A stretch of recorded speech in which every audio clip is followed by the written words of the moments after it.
Imagina que estás en la cima de un rascacielos, no uno cualquiera, sino uno que se eleva 105 pisos sobre una ciudad capital, un titán de hormigón y titanio diseñado para albergar el hotel más alto y lujoso del planeta. Desde aquí deberías ver la prosperidad, los coches circulando, las luces brillando como diamantes. Pero no es así.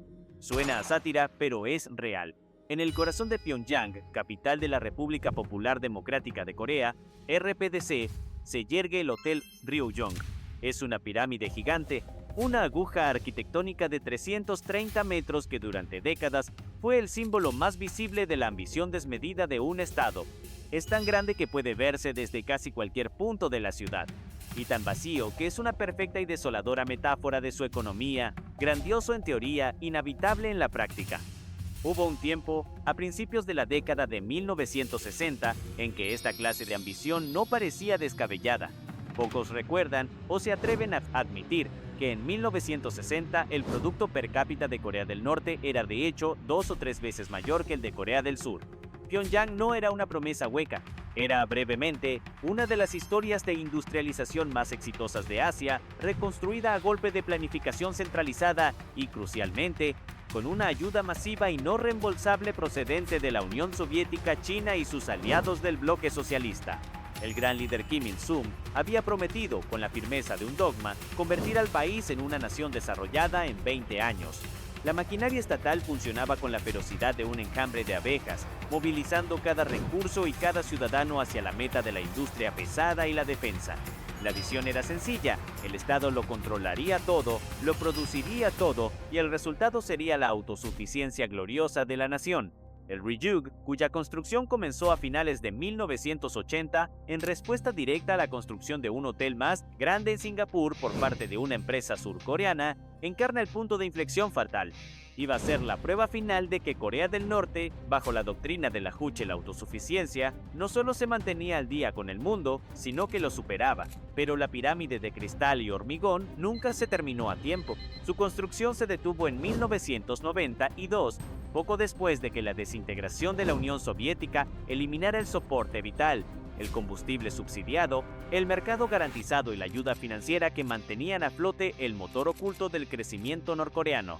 De pronto, el coloso de cristal se quedó paralizado. Se convirtió en un esqueleto de hormigón desnudo, sin ventanas, coronado por una grúa abandonada que permaneció inmóvil en su cúspide durante casi 2 décadas. El Ryujong, planeado como un faro de desarrollo, se transformó en un mudo monumento a la deuda impagada y a la ilusión de una era donde el acero soviético y el petróleo, subsidiado, podían alimentar una economía centralizada hasta la eternidad. El hecho de que fuera demasiado inestable estructuralmente y tuviera una reputación internacional de ser uno de los peores diseños jamás concebidos solo profundizó la ironía. El rascacielos sigue en pie, sí, ahora tiene ventanas de cristal y luces LED que proyectan espectáculos nocturnos, pero en gran parte sigue sin funcionar como hotel. Un cascarón brillante para ocultar una historia de fracaso económico. El hombre detrás de esta gran ilusión arquitectónica y económica es el generalísimo Kim Il-sung, quien se alzó con títulos que resonaban con un poder casi divino: gran líder, sol de la nación, tras su muerte, presidente eterno de la República. El aparato propagandístico del Estado, un motor incansable y absoluto, lo presentaba como el genio que, a partir de las cenizas de la Guerra de Corea, había ideado y ejecutado personalmente un plan de crecimiento que desafiaba a la lógica occidental. En la iconografía oficial, Kim Il-sung era el arquitecto infalible de la nación industrializada. Se le mostraba sonriente, vestido con su traje Mao y un distintivo en la solapa, inspeccionando con beneplácito vastas fábricas de acero, astilleros inmensos y complejos hidroeléctricos, todos operando a plena capacidad gracias a su guía luminosa. El mito económico se basaba en la promesa de la Juche, la autosuficiencia, que significaba que la fuerza de voluntad del pueblo coreano, dirigida por el líder, podía suplir cualquier deficiencia material. Bajo esta bandera, los ciudadanos se movilizaban en campañas masivas como el movimiento Cholima, el caballo de 1000 millas, cuyo objetivo era superar las metas de producción a una velocidad legendaria. La realidad, sin embargo, era que el crecimiento inicial de los años 50 y principios de los 60 no era un producto de la autosuficiencia, sino de la dependencia estratégica de sus aliados. El hormigón, el acero y la maquinaria que permitieron esa industrialización relámpago no se fabricaban con la fuerza de voluntad ni con minerales locales. Se pagaban con la ayuda financiera y técnica incalculable de Moscú y Pekín. Este mito de la autosuficiencia se desmoronó tan pronto como el dinero subsidiado dejó de fluir sin límites. Corea del Norte, embriagada por su éxito inicial y su ideología de superioridad, creyó que podía dar el salto tecnológico sin renunciar a su control totalitario. A principios de la década de 1970, el régimen de Kim Il-sung tomó una decisión crucial y fatal: recurrir al préstamo internacional a gran escala. No acudió a sus hermanos socialistas, sino que se dirigió a los bancos de Europa Occidental y Japón. La idea era simple y peligrosa: importar la última tecnología de vanguardia, como plantas químicas y equipos de telecomunicaciones, para modernizar sus fábricas y pagar los préstamos con la venta de recursos naturales, principalmente minerales, en los mercados globales. Pero el gran líder no pudo prever, o se negó a reconocer, la volatilidad del capitalismo global que tanto despreciaba. La crisis mundial del petróleo de 1973 supuso un doble castigo para Pyongyang. Por un lado, el costo de la energía importada, vital para el funcionamiento de su nueva maquinaria, se disparó. Por otro lado, la recesión económica global que siguió hizo que los precios de los productos que Corea del Norte planeaba exportar, minerales y materias primas, se desplomaran. Los ingresos esperados se evaporaron, pero la deuda, en cambio, se mantuvo firme y creciente, indexada a monedas fuertes. En lugar de convertirse en la nación desarrollada que Kim Il-sung había prometido, el país se ganó una reputación indeseada. Para 1980, Corea del Norte incumplió casi todos sus préstamos internacionales, convirtiéndose oficialmente en un moroso internacional y perdiendo permanentemente el acceso a los mercados de capitales que hubieran sido esenciales para cualquier desarrollo futuro. El contraste entre el título de líder supremo y la realidad de una nación que no podía pagar sus facturas era abrumador. Mientras los carteles de propaganda mostraban a Kim Il-sung dirigiendo a la nación hacia la prosperidad eterna, la realidad estadística era brutal. Para 1974, la economía orientada al mercado de Corea del Sur no solo había alcanzado, sino que había superado al norte en el ingreso nacional bruto, INB, per cápita, un punto de no retorno que destrozó el mito del paraíso socialista. El Ryugyong, que comenzaría a erigirse pocos años después, no fue un proyecto de un líder exitoso, sino el grito de desesperación arquitectónica de un régimen que trataba de tapar con altura y hormigón el profundo agujero de su colapso financiero. El origen del fenómeno económico norcoreano se encuentra en la devastación total de la península tras la Guerra de Corea, 1950 hasta 1953. Ambas Coreas quedaron en ruinas, pero en la década de 1950, Corea del Norte poseía una ventaja estratégica decisiva: la mayor parte de la infraestructura industrial preexistente, construida durante la ocupación japonesa. Esta infraestructura, junto con la disciplina draconiana de un Estado centralizado y el influjo de la ayuda soviética y china, permitió una reconstrucción sorprendentemente rápida, centrada obsesivamente en el desarrollo de la industria pesada y la defensa. El lema era construir una nación que pudiera defenderse de cualquier agresión, y al mismo tiempo, proyectar su modelo socialista como el futuro inevitable para toda la península. El sistema de planificación centralizada, conocido por los planes quinquenales o septenales, se convirtió en el símbolo del régimen y la herramienta para materializar el sueño de Kim Il-sung. Los recursos no se asignaban según la oferta y la demanda, sino por decretos políticos que priorizaban el crecimiento cuantitativo y la capacidad militar. Este modelo funcionó, y funcionó espectacularmente bien. Mientras tuvo acceso a recursos ilimitados, mano de obra movilizada y tecnología básica. El primer plan de 7 años, lanzado en 1961, tenía el objetivo de aumentar la producción industrial en un factor de 3.2, una meta ambiciosa, pero que reflejaba el optimismo de la época. En este contexto, el enfoque era puramente extensivo: aumentar la producción invirtiendo más capital y utilizando más mano de obra, sin preocuparse demasiado por la eficiencia o la innovación. El giro narrativo comenzó a gestarse silenciosamente cuando el modelo extensivo alcanzó su límite físico e ideológico.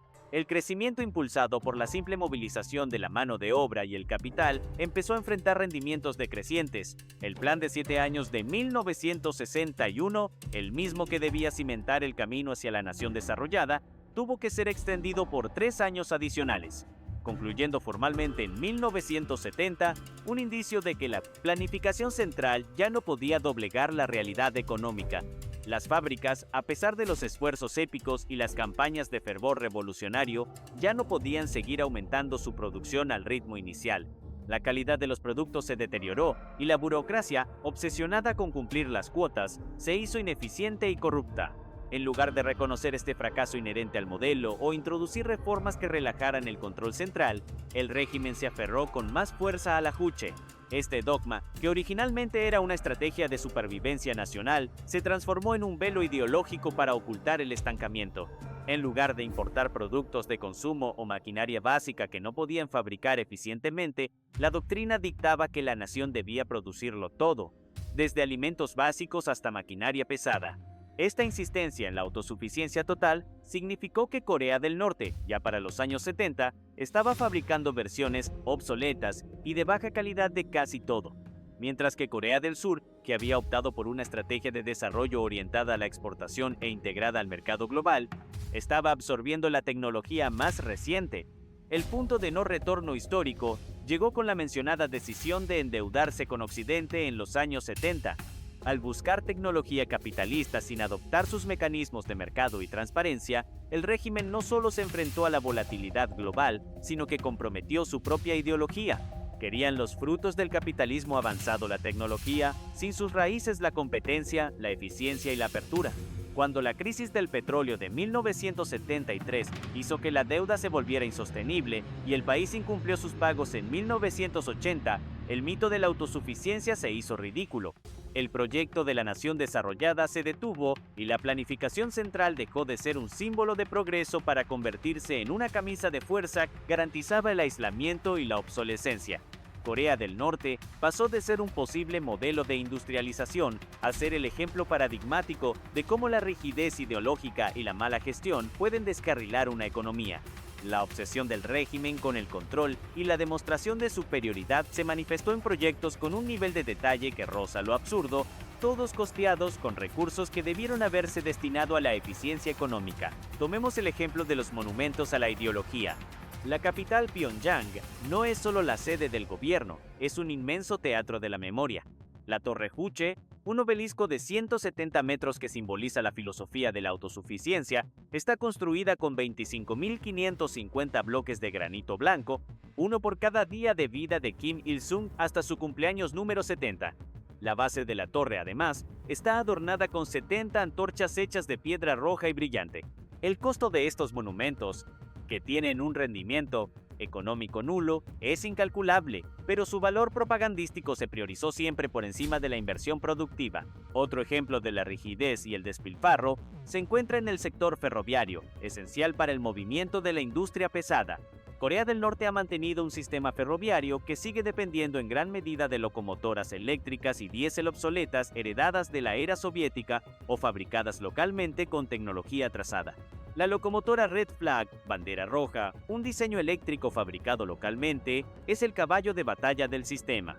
Sin embargo, debido a la crónica escasez de electricidad, una consecuencia directa del colapso de las fuentes de energía subsidiadas de la URSS, estas locomotoras a menudo operan a velocidades lentísimas o se quedan paradas durante días en las vías secundarias esperando la asignación de energía. Los olores en estas estaciones son una mezcla inconfundible de aceite lubricante rancio y carbón húmedo, testimonio de la falta de modernización y eficiencia energética. Los proyectos de vanidad se extendieron incluso a los productos de consumo que eran emblemáticos para la élite. Aunque el país en general sufría escasez, la élite disfrutaba de lujos importados y en ocasiones de productos locales exagerados. Se documentó cómo el régimen importó licores occidentales de marca como Hennessy y Martell, junto con vehículos de alta gama como la serie Mercedes-Benz S-Class blindados, a pesar de las sanciones internacionales vigentes. Estos bienes no se pagaron con ingresos por exportaciones, que ya habían colapsado, sino a través de ingeniosos mecanismos de evasión de sanciones y actividades ilícitas que se convirtieron en una fuente de divisas paralela. demostrando que el Estado tenía recursos, pero estos se destinaban al control y el lujo de la cúpula, no al desarrollo general. El colmo de este detalle excesivo, que revela la priorización de la ideología sobre la alimentación, se manifestó durante la Gran Hambruna de mediados de los 90, la Marcha Penosa. Mientras el país dependía desesperadamente de la ayuda alimentaria internacional, el régimen se negaba a admitir la magnitud de la crisis. La dependencia del país de la agricultura en la importación de petróleo y fertilizantes se había vuelto fatal tras la caída de la Unión Soviética. En este contexto, la inversión en proyectos de infraestructura productiva, como la mejora de la red de riego o la modernización de la maquinaria agrícola, fue mínima en comparación con el mantenimiento del vasto aparato militar y los monumentos ideológicos. La cifra real de muertos por la hambruna se estima en cientos de miles, posiblemente superando el millón, un número que subraya el fracaso catastrófico de la planificación centralizada cuando se enfrenta a la realidad de la falta de recursos básicos. El contraste entre la visión de un país capaz de autoabastecerse de todo, proclamada por la Juche, y la realidad de una población subsistiendo con dietas mínimas de maíz y kimchi es el detalle más sombrío de todos. La propaganda oficial norcoreana presenta el sistema como una utopía autosuficiente y moralmente superior al decadente capitalismo. La realidad, sin embargo, es que el país ha dependido crónicamente de las migajas y el trueque para sobrevivir, un hecho que genera una profunda ironía moral. Corea del Norte se jactó en la década de 1960 de que su producto per cápita era 2 o 3 veces mayor que el de su vecino del sur, una cifra real en ese momento que se usó como prueba irrefutable de la superioridad socialista. El contraste brutal es que para 1974 la historia se revirtió y Corea del Sur la superó, marcando el inicio de una brecha que hoy se mide en décadas, no en puntos porcentuales. El contraste más evidente se da en la esfera energética. El régimen dedicó décadas a construir inmensas plantas de energía hidroeléctrica y térmica, proclamando la independencia energética total de la nación. No obstante, la caída de la Unión Soviética en 1991 cortó el suministro de petróleo subsidiado y los acuerdos de swap ventajosos. De repente, el motor industrial que dependía de este flujo barato se detuvo. La consecuencia irónica es que un país que se supone autosuficiente en energía sufre una escasez crónica que obliga a las fábricas a reducir drásticamente la producción y a menudo deja a oscuras a grandes áreas urbanas y rurales por las noches.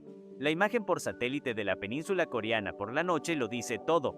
El sur brilla como un circuito de neón, mientras que el norte aparece como un vastísimo agujero negro en el mapa global de la luz, una comparación que ninguna propaganda puede refutar. La doctrina Juche prometió prosperidad alimentaria total, dictando que la nación podría producir todo el alimento que necesitaba.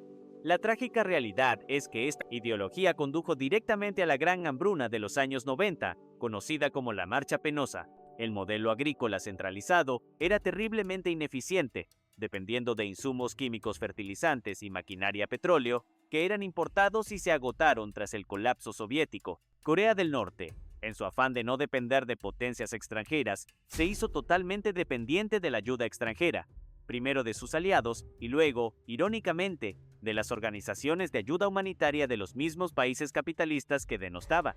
Aquí reside el núcleo de la ironía moral. El régimen priorizó el control ideológico total sobre la supervivencia de su propio pueblo. Mientras cientos de miles de ciudadanos morían por desnutrición en las provincias rurales, el aparato estatal continuó invirtiendo ingentes recursos en su programa nuclear y de misiles y mantuvo la construcción de proyectos de prestigio.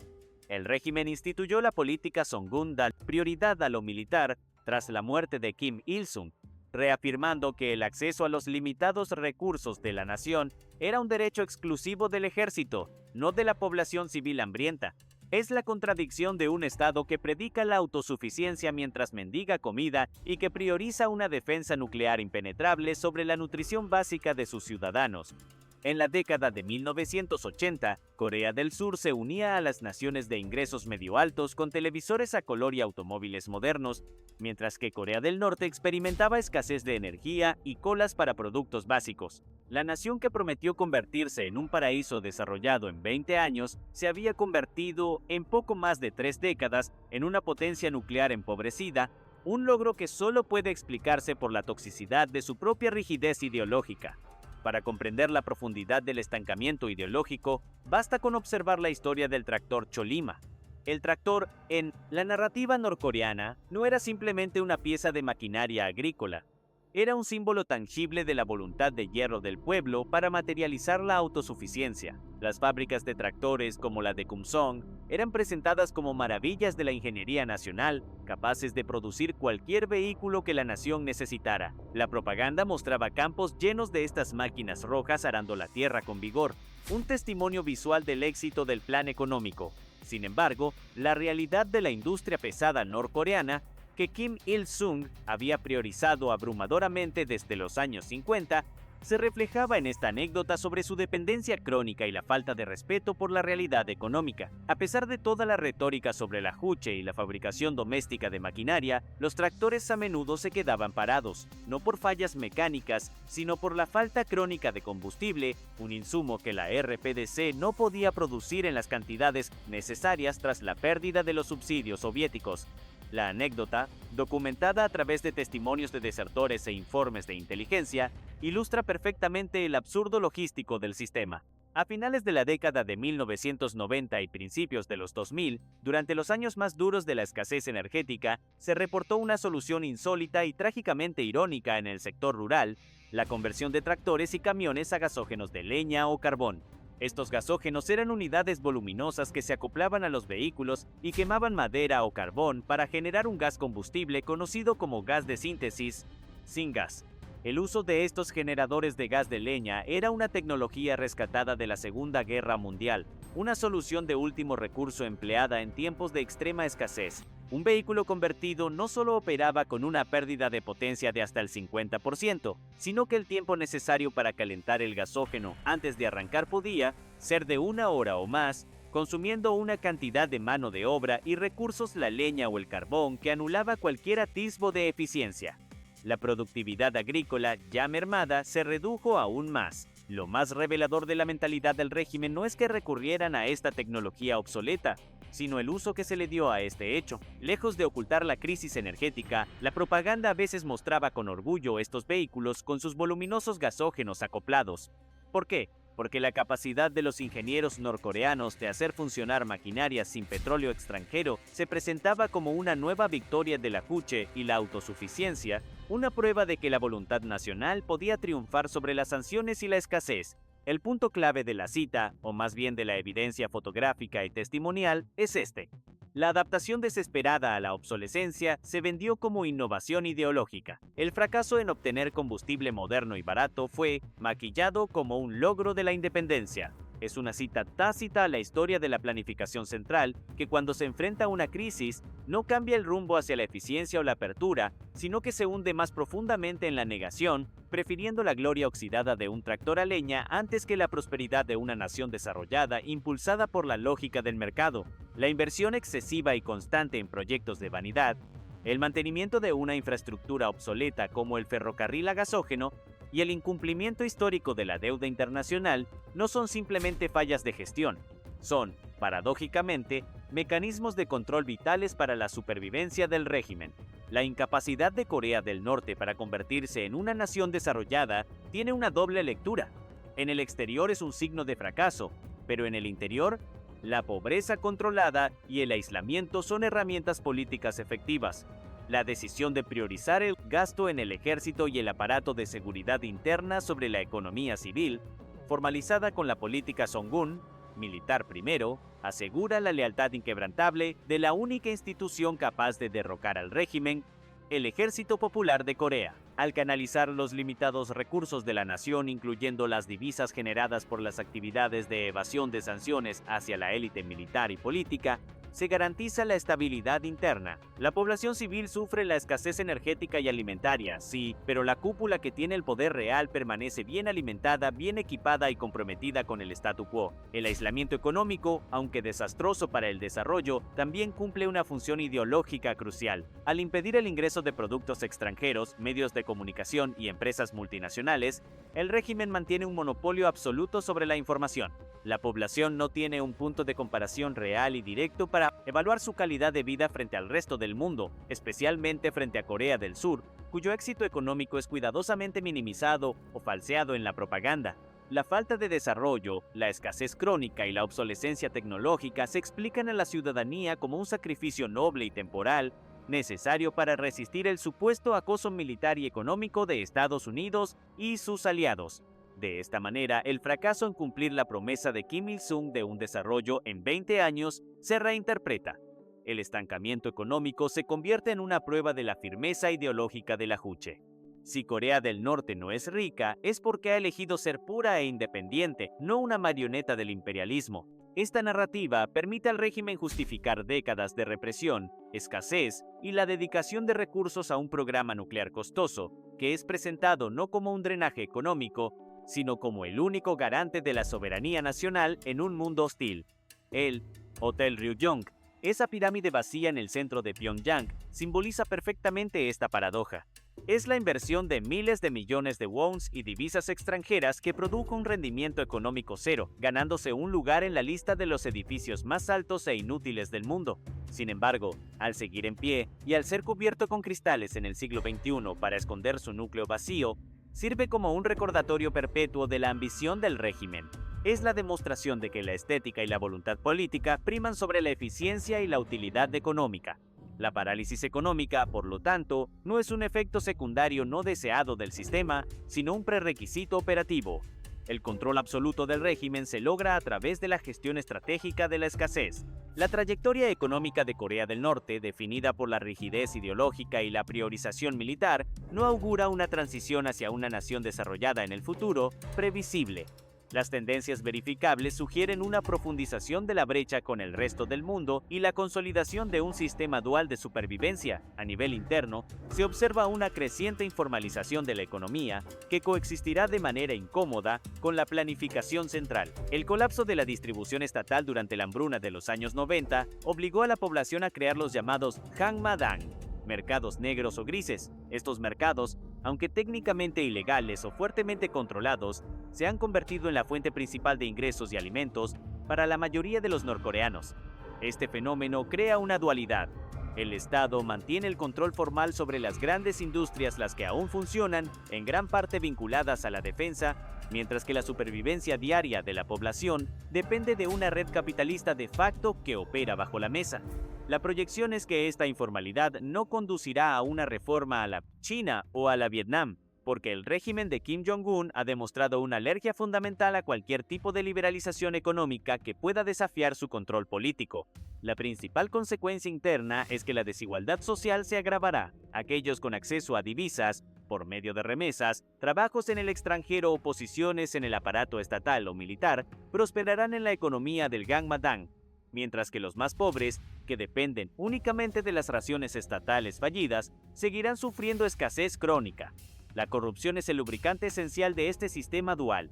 A nivel internacional, la consecuencia más palpable de la priorización ideológica es la dependencia continua y creciente de actividades ilícitas para generar divisas fuertes. Dado que el país está vetado del comercio y las finanzas legítimas debido a su programa nuclear, el régimen ha desarrollado métodos sofisticados y bien documentados para la evasión de sanciones. Esto incluye la piratería informática para robar criptomonedas y dinero de bancos internacionales, la venta de armas, la falsificación de divisas y, en el pasado, el tráfico de drogas. Se estima que estas actividades generan cientos de millones de dólares anualmente, dinero que se destina directamente al mantenimiento de la élite, el programa de misiles y el lujo personal, asegurando que la única exportación exitosa del país sea el crimen patrocinado por el Estado. Esta proyección crea un círculo vicioso irónico. El régimen necesita mantener su programa nuclear para justificar su control, On-jun. Pero ese programa le impone sanciones que hacen colapsar la economía legítima, forzándolo a recurrir a actividades ilícitas. Esto, a su vez, refuerza el aislamiento y la necesidad de priorizar la seguridad interna. La modernización de la economía siempre será subordinada a la supervivencia del régimen.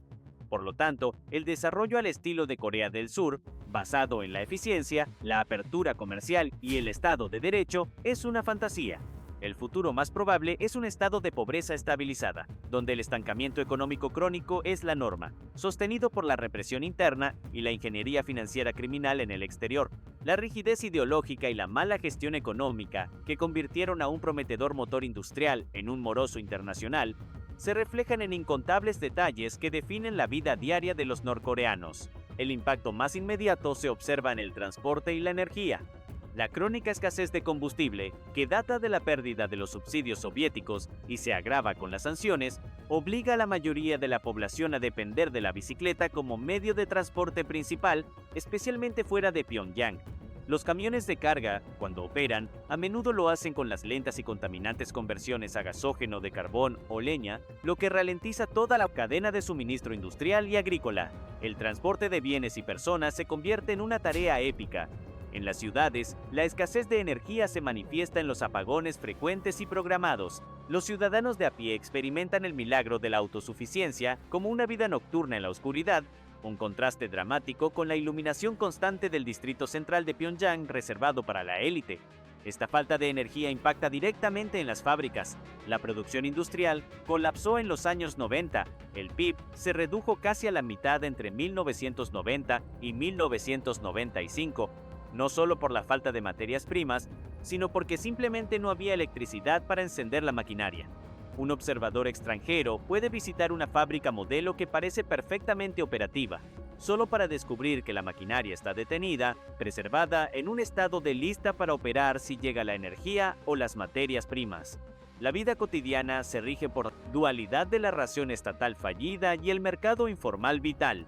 Aunque la ideología Juche dicta que el Estado proveerá todo, la mayoría de los norcoreanos dependen de los Hangmadang, mercados informales, para obtener hasta el 80% de sus ingresos y alimentos. Esta es una realidad incómoda para el régimen, pero esencial para la supervivencia de la población. Los mercados venden de todo, desde arroz y maíz hasta ropa, medicinas y bienes de consumo de contrabando, a menudo procedentes de China. Los precios en estos mercados se mueven según una rudimentaria ley de oferta y demanda, ignorando los precios estatales fijados por decreto. Para el observador extranjero acreditado, la realidad se filtra a través de una cortina de humo cuidadosamente escenificada. Las calles de Pyongyang son barridas por escuadrones de trabajadores, a menudo con escobas hechas de ramitas, un símbolo de la movilización de mano de obra barata y el uso de técnicas de baja tecnología para resolver problemas de infraestructura. Los edificios son impresionantes por fuera, como el Hotel Yuyong o los nuevos distritos residenciales, pero a menudo carecen de plomería o calefacción confiable en su interior. La escasez de bienes de consumo lleva a soluciones curiosas. Se documentó que, en los años de escasez extrema, incluso se utilizaba agua salada de mar para desalinizarla a pequeña escala debido a la falta de infraestructura de purificación. En última instancia, el impacto de la rigidez económica es que el norcoreano promedio ha desarrollado una habilidad aguda para la supervivencia y la disimulación. Aprenden a navegar el sistema de raciones y el mercado gris simultáneamente, a cumplir con las demandas ideológicas en público mientras buscan oportunidades de negocio y divisas en privado. Es un estado de vida donde la lealtad declarada al líder es la moneda de cambio para obtener el permiso tácito de participar en el microcapitalismo ilegal que realmente mantiene a flote sus hogares. La historia del fracaso económico de Corea del Norte se vuelve aún más instructiva cuando se la contrasta con dos ejemplos internacionales clave, su vecino Corea del Sur y las economías socialistas reformistas como China y Vietnam. La comparación con Corea del Sur es la más obvia y devastadora. En 1960, como se mencionó, Corea del Norte poseía una ventaja sustancial en el PIB per cápita. Ambas naciones partieron de la devastación de la guerra. El giro histórico se produjo por la divergencia de sus modelos económicos. Corea del Sur adoptó un modelo de crecimiento impulsado por la exportación, Export-Led Growth, basado en la integración al mercado mundial, la inversión masiva en educación y tecnología, y el apoyo estatal a grandes conglomerados chaebols. Para la década de 1980, Corea del Sur se había unido al grupo de las naciones de ingresos medio altos. Hoy, la diferencia es abismal. El INB per cápita de Corea del Sur es al menos 40 veces mayor que el de Corea del Norte, una de las mayores disparidades económicas entre países vecinos y culturalmente homogéneos en el mundo. El fracaso de Corea del Norte no es solo la falta de desarrollo, sino la incapacidad de replicar el éxito de un pueblo gemelo bajo un sistema diferente.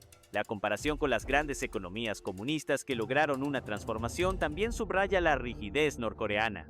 Tras la muerte de Mao, China inició reformas económicas a partir de 1978 bajo el liderazgo de Deng Xiaoping, adoptando la política de un país, dos sistemas e introduciendo el concepto de economía socialista de mercado. Vietnam siguió un camino similar con la reforma Doi Moi a partir de 1986. Ambas naciones entendieron que la supervivencia del régimen comunista dependía de una apertura controlada al capitalismo para generar prosperidad, permitiendo la propiedad privada limitada, la inversión extranjera directa y la competencia de mercado en zonas económicas especiales. El contraste es irónico. China y Vietnam conservaron el control político absoluto, el monopolio del partido, pero sacrificaron la pureza ideológica del control económico total en aras de la riqueza nacional. Corea del Norte, tras la muerte de Kim Il-sung en 1994, hizo exactamente lo contrario. Kim Jong-il no reformó la economía ni adoptó una apertura. En su lugar, instituyó la política Songun, reafirmando que la ideología y el control absoluto, simbolizado por el ejército, eran más importantes que la riqueza o la eficiencia.